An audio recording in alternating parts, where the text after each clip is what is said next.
Hey team, welcome back to another episode of the Intentional Agribusiness Leader podcast. This is your host, Mark Jewell, and today I'm on with Randy Stubblefield, who's the CEO at United Farm and Home Co-op down in Columbia, Tennessee, man. Randy, thanks for being on the show. Thanks for having me. I'm glad to be here. I'm excited to learn more about this this how ag works in the South. This has been a 2-year growing journey since I moved to the South, and I keep learning more from guys like you. So was excited to see you come on the on my roster for the show today.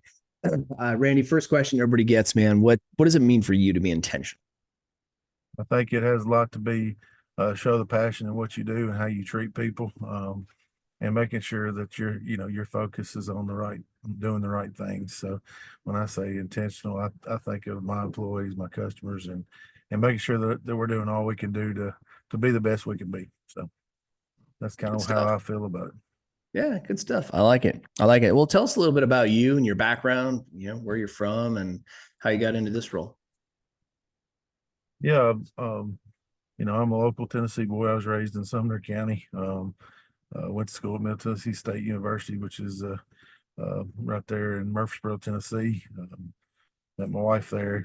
Was able to, have a family with two wonderful daughters. Glad to be raising them in the co-op system. I'm kind of a third generation co-op customer, besides being the CEO.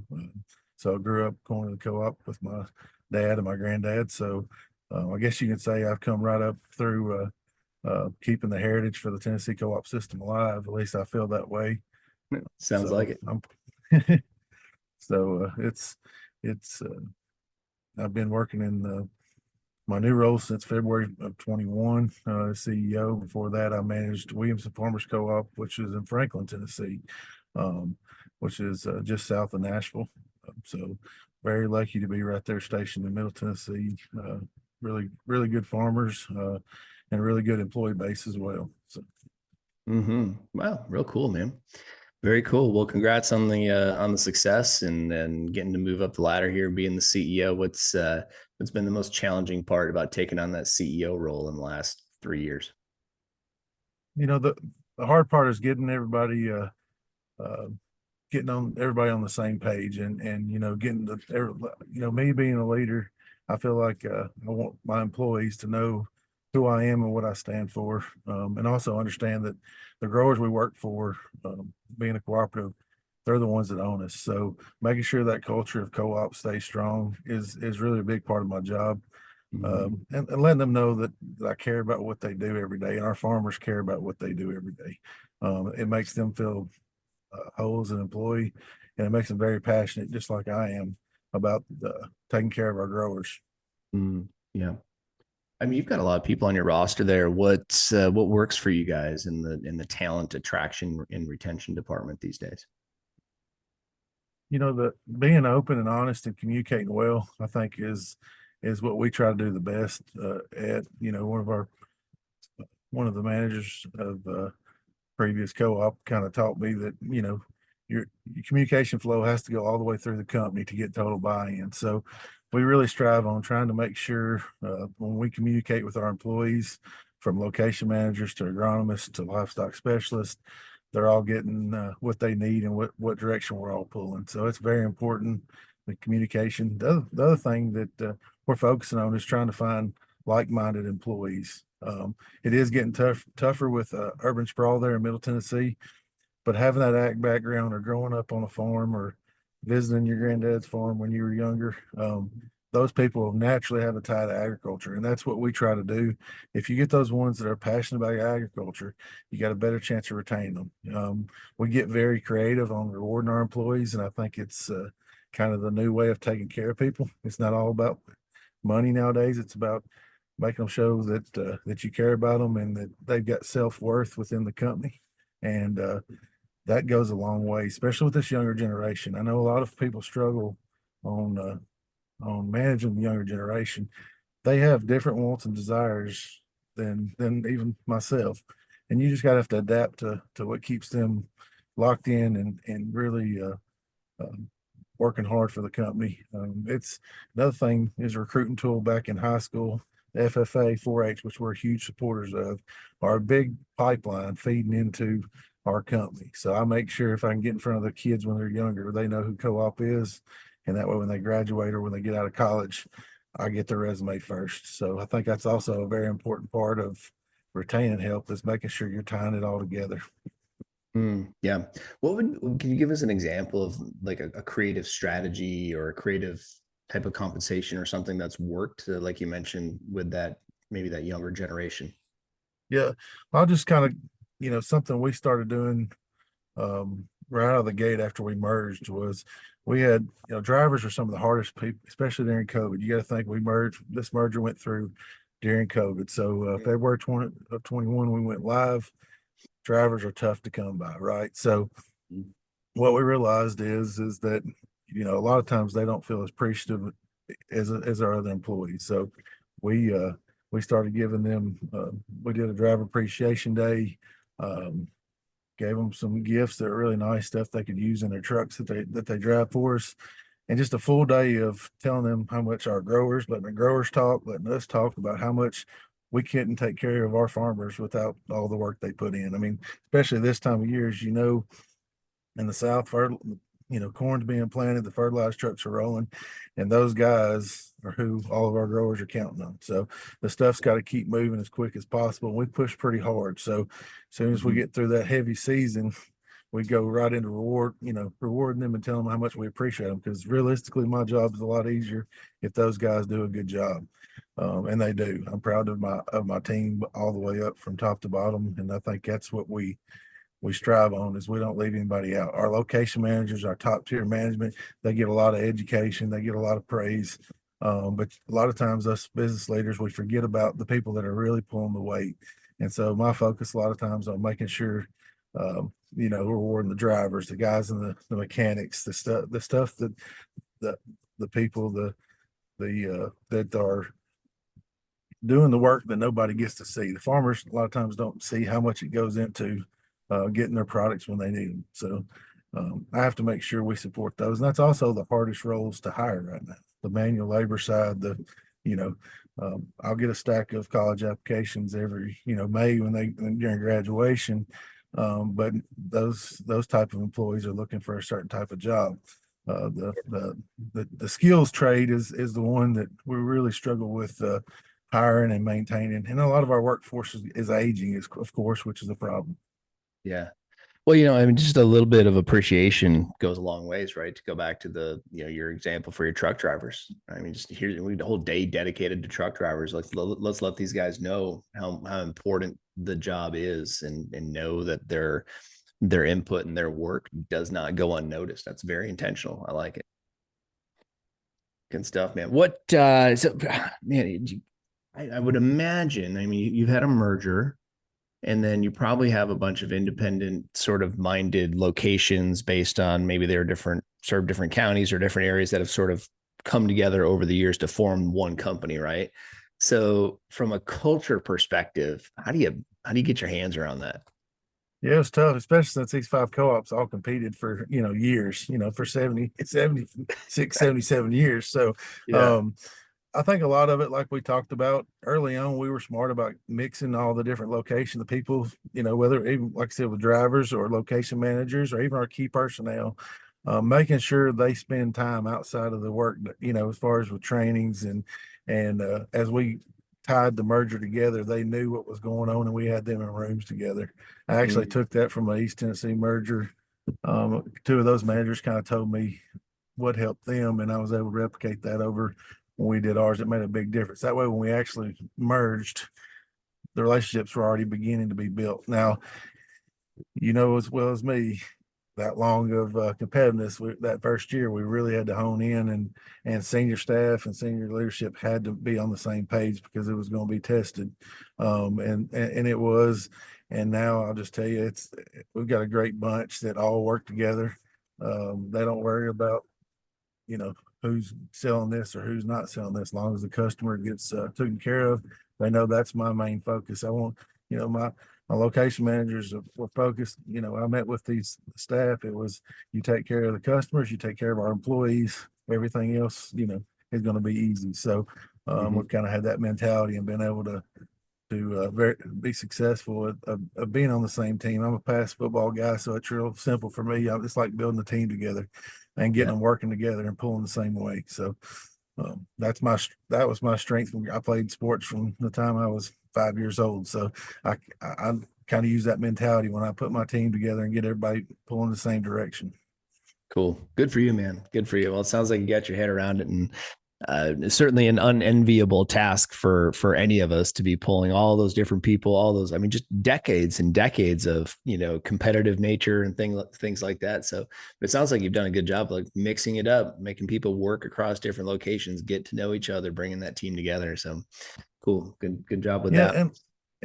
and my recommendation, and a lot of this was not me. It was me talking to other people that been through the situation, and just like your show here, where you get something from it. And those other CEOs or those other general managers said, "This is what I did wrong," and being able to take Yeah. those steps and fixing them when we worked on doing ours. So I don't want to take credit, but credit really is on the people around the state and even around the country that had been through these big mergers and was able to give me give me point in the right direction. So I will give credit where credit was due. My Good. staff and also the other co-ops around the country that helped us out. So Yeah. Awesome. Well, I would tell you what, I mean, you're definitely right. We do got to give credit where credit is due. It's the beauty in this podcast, I think, at least to some extent, is the fact that we've now got, by the middle of the year, we'll have almost 100 different voices that have been through all kinds of different scenarios, all capturing all their stories and stories like yours in one place, right? Where people can go back and listen through and hear, hey, this is what this guy did that worked. They mixed up, they got people working across locations. They, forced people to maybe do some things that were a little bit uncomfortable. Being a leader isn't always about doing what's comfortable. It's about doing what's necessary to protect the business, right? So, right.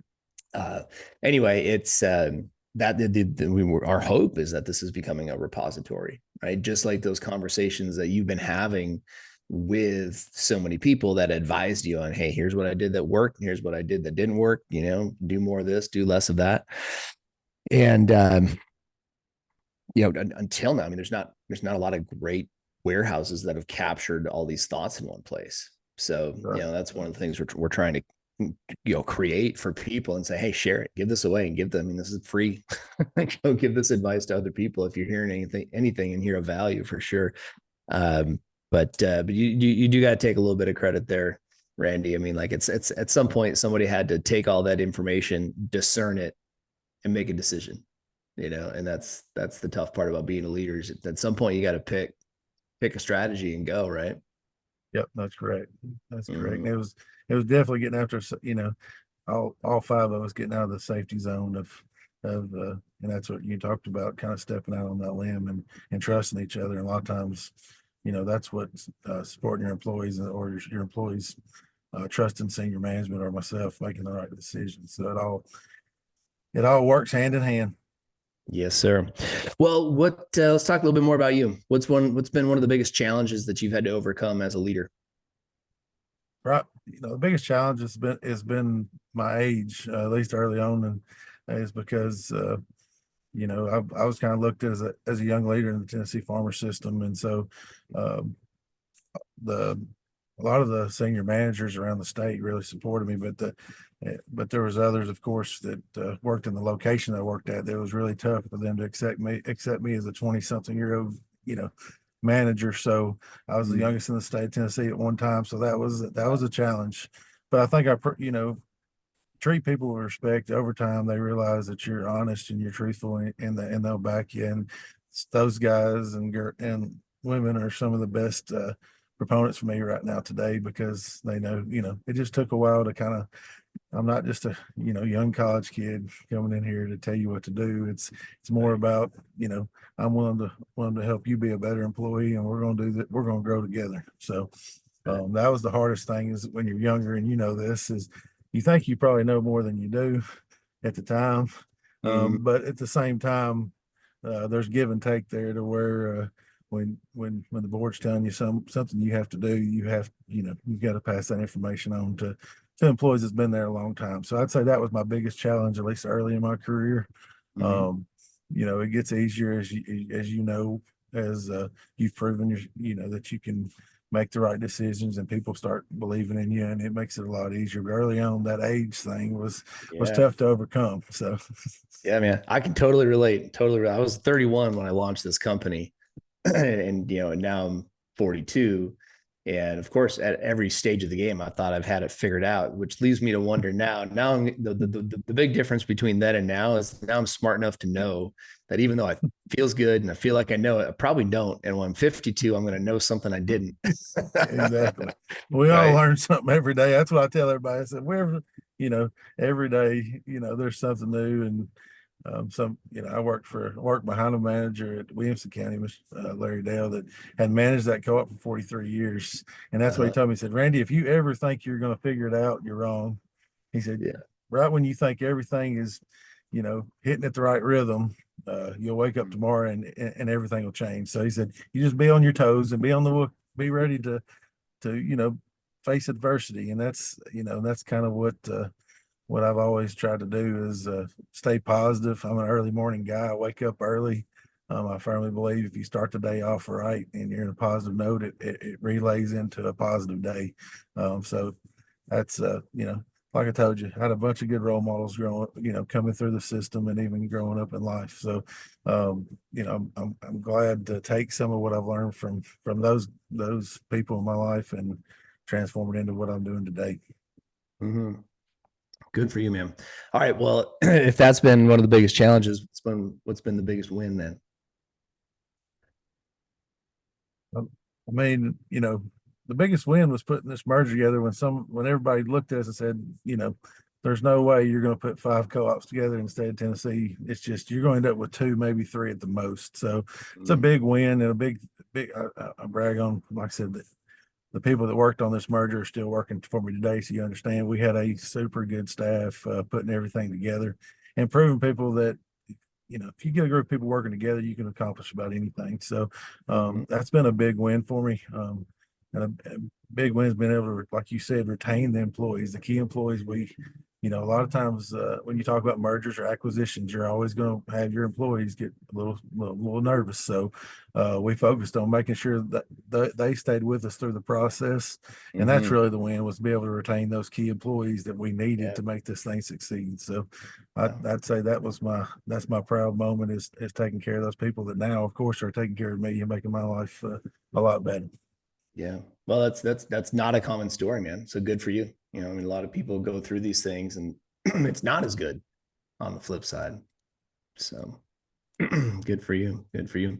What who's been somebody that you have really admired over the years that you've looked up to?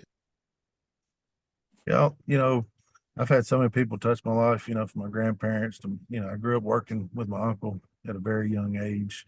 And then on the ag side, realistically, I'm a big proponent of FFA. My ag teacher really pointed me in this direction, even though it's not what I was planning on doing. And Yeah.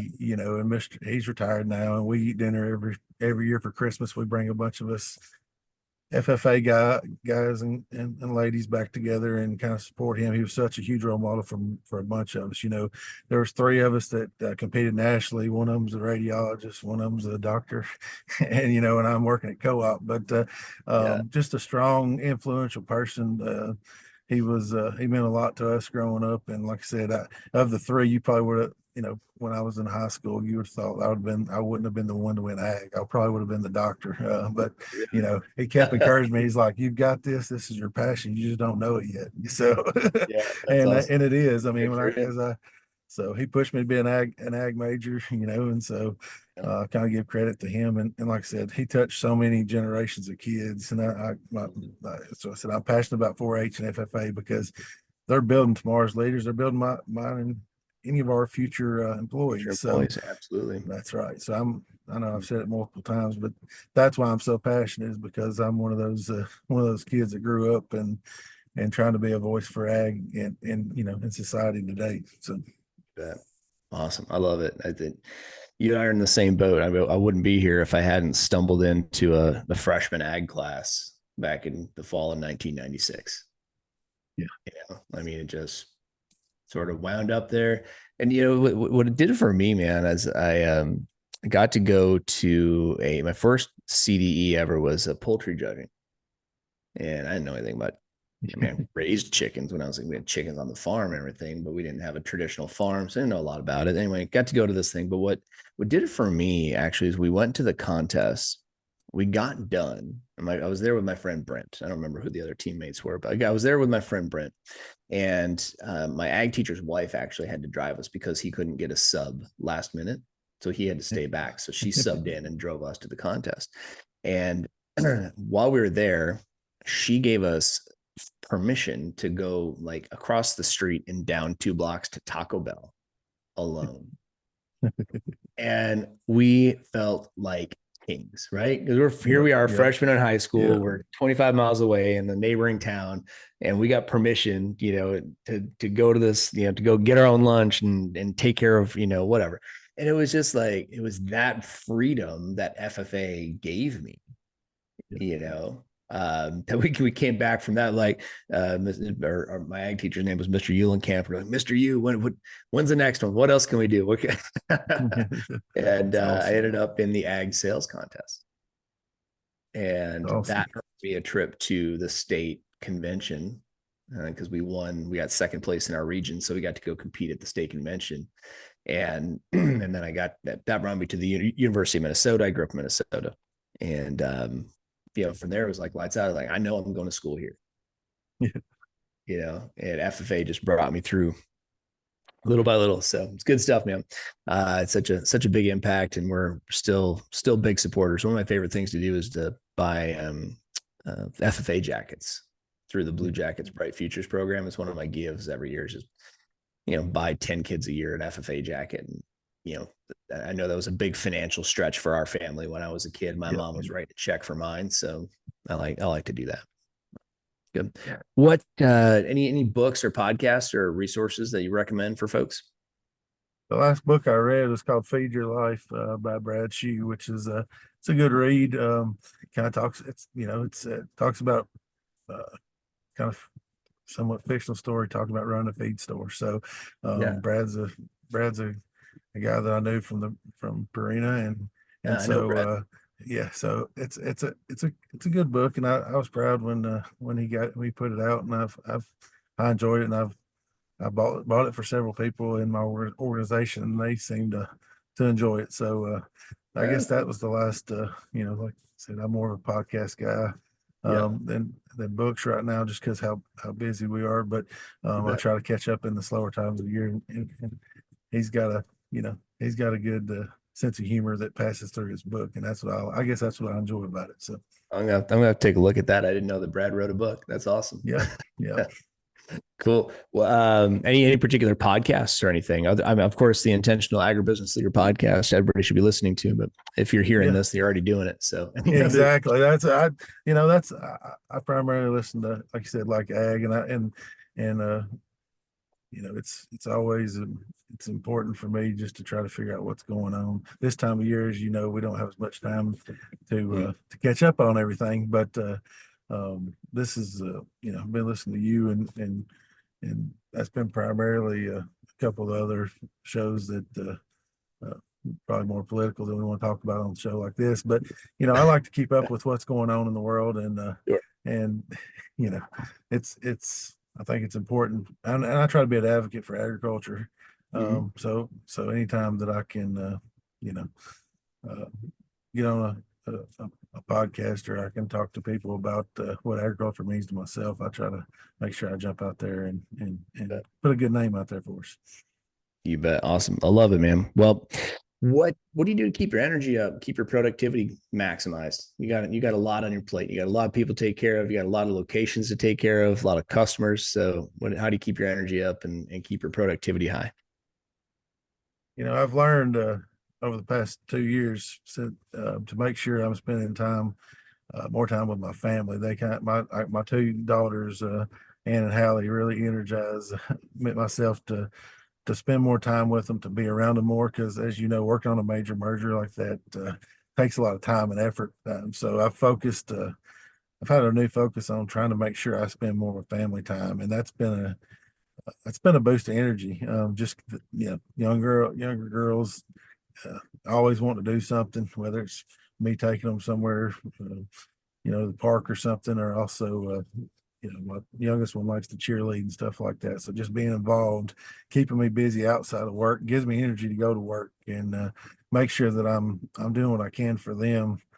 Both with working at the co-op, and also we've got a few cows and chickens and raising them on the farm, which is what my whole, it's what my life is about. And I want them to be raised, taking care of animals just like I did. So Yeah.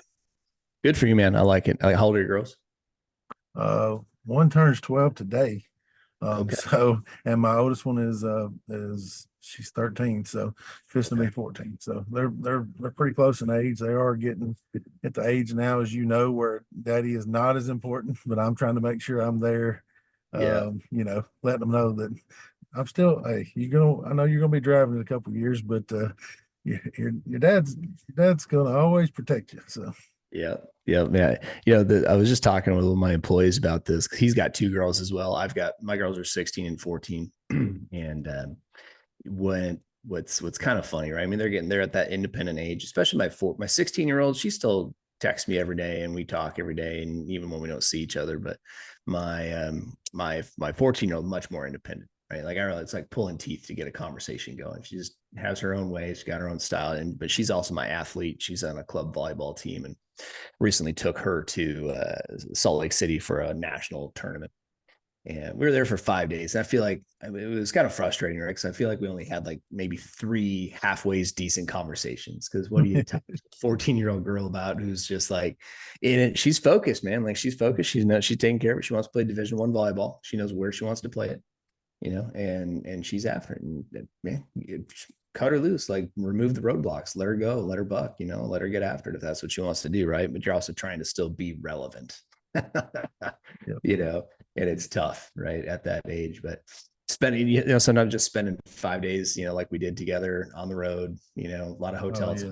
breakfast. I think that's just maybe the most intentional thing you can do in that space. But I was telling my friend one of my employees I was just talking with, I said, my girls, they steal my sweatshirts all the time. I got about 6 sweatshirts that are missing.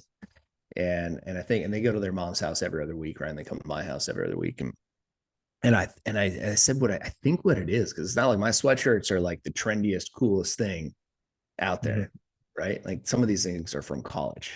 Yeah. That was 20 years ago. Yeah. I said, I think it makes them feel safe. You know what I'm That saying? makes sense. That makes sense. That Right. I makes think sense. that's Yeah. what it is. Like, if they're not having that thought, I think that's what it is. Cause that's still like dad's still there, Yep. Yep. right? A little bit. Yeah. I So can see it's that. kind of a interesting way to think about it. But yeah, I'm also missing a bunch of sweatshirts. So if you got some United Farm and Home sweatshirts, you can send Got to over. send you some. Yeah, got to send you some of them. So, I need some swag. yeah. My So, daughters are still a little small to wear my sweatshirts. I'm about 6'6", 300. oh So yeah, yeah, yeah, the girls are a little small for mine, yeah. but Well, they do seem to take my old jerseys, and like you said, the FFA jacket. It's funny, sometimes they'll get it yeah, out and try it on. I'm like, well, I can't fit. There's no way I can fit in that you're ever not fitting again. in So anymore. I don't think I could either. Yeah, yeah. They got my Letterman's jacket. I still have my Letterman jacket from high school, and they've been fighting over who gets to wear that, because apparently those are back in style. yes, they are. Yes, they are. That's what I've been told. So Yeah, that's exactly what I was told. good stuff, man. All right, what last 2 questions before we bring it in for landing, Randy? What's the biggest thing you want to improve on this year? We try, for us, just picking up the efficiency and continue to growth, but grow in an organic way where we're supporting each other's and supporting our growers. And I always try to focus on making the right decisions, what's best for our employees and our Yeah. customers. So that's always everybody wants to know what's the burden you carry. Well, when for me, I have a deep passion for my employees, and when you got as many as I do, most of them are having struggles, whether it's medical struggles or for Mm-hmm. home trouble, and so that's my goal kind of every year is make sure they know that we have a support system in place to support them if they need us, and strive to be better at taking care of, like I said, of them and our customers as well. Because like I said, nowadays, it's important. It's more important to be there for your employees than it is necessarily other things. So. Cool. Good stuff. All right. What's the when it comes to leading an organization like yours? I can see this being a tricky question, but how important is vulnerability and being able to create that intentional work environment? I mean, to take chances, you got to have vulnerability, right? And so, Yeah. I mean, so, and as things continue to change, you're going to be vulnerable, whether it's with competition, whether it's regulations, staffing.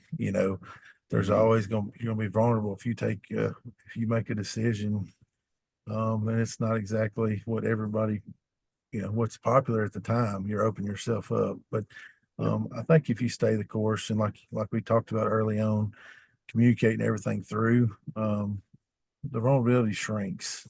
If you let people know, and you talk about nowadays, you're almost forced to transparency with your customers, with your employees, just trying to make sure everybody knows what's going on and being on, like, go back to teamwork. But if our growers aren't in business, obviously we're not going to stay in business. So make sure they understand that, and make sure our employees understand that we're really here co-ops were created to provide products and support the growers. So I think it's the vulnerability, as long as we're keeping the farmers, we think about a farmer when we make a decision, we're always going to be vulnerable because we're going to take the hit if a product devalues on us. Who's going to, we got it sitting in the building, we're going to take the hit. But it's okay, because that's what co-ops were created to do. We're taking some of that vulnerability from the farmers and transferring that risk. So there's, but like I said, I think the passion and the transparency is what makes cooperatives different, and kind of sew up that vulnerability, because as long as our growers know that we got their best interest at heart, then they're going to support us long term. So. Sure thing, man. That's great. It's a great way to land it, Randy. It's been a cool conversation. Fun to get to know you. Thanks for doing the show. I enjoyed it, Mark. Thank you again. And like I said, 2 girls from a guy that was raised in an all boy household. I got two younger brothers. Raising 2 girls has been a total shock to me, but I love them to death. And when you said you had 2 girls, I was like, buddy, I feel you. I feel you. Yeah. Yours are a little ahead of mine, so it's probably costing more money. So, well, so I got married here, got remarried here about 3 years ago. We got together 5 years ago, and so she had the same situation, 2 girls and a boy, and so I kind of got a little bit of a preview into what was coming. And this is, honestly, God, this is where we learn from each other, right? Like, you watch what other people do, have done, have not done, right? And there's a lot to learn from what works and what didn't work. And, one of the things I'd share this with anybody who's, if your kids are at the young enough age where you some of these times away, one of the biggest things I've learned that I get so much value out of is doing one-on-one trips with each kid every year. So even if it doesn't have to be a big trip, right? It could be a night or 2, right? But just, or take them with you on a business trip and just let them, see what you do. And there's more value there than you can imagine. I used to go on the road selling with my dad. We ran a fishing bait company in central Minnesota. And in the summer, when he was out delivering bait, I'd get to go run the route with him and spend 3 nights on the road. Awesome. Go golfing with him and his buddy, and just do all the business stuff and help carry pails of leeches in and out of the bait truck and all the stuff. And, you never get that time back. Right. So my dad's a retired Metro fireman in Nashville. And so back then, when I was younger, we could ride on the fire trucks. And that's some of the best memories I had was staying at the fire hall with the guys, and he worked at a hall that wasn't real big. Back then it's, Nashville's grown a lot, but back then you weren't going to make a lot of runs anyways. And so, but just being there around the firemen and watching, it was very neat. So I know exactly what you mean, because some of the best memories are having, me with my dad or me with my mom, following what they did, So. Cool, man. Well, next time we're in Nashville, I'll come down and say hi. And holler at me, and we'll catch dinner or take a lunch one day if you get down that way. Sounds good, man. Sounds good. All right. Thanks for doing the show. Thank you, Mark. See you, buddy. Bye.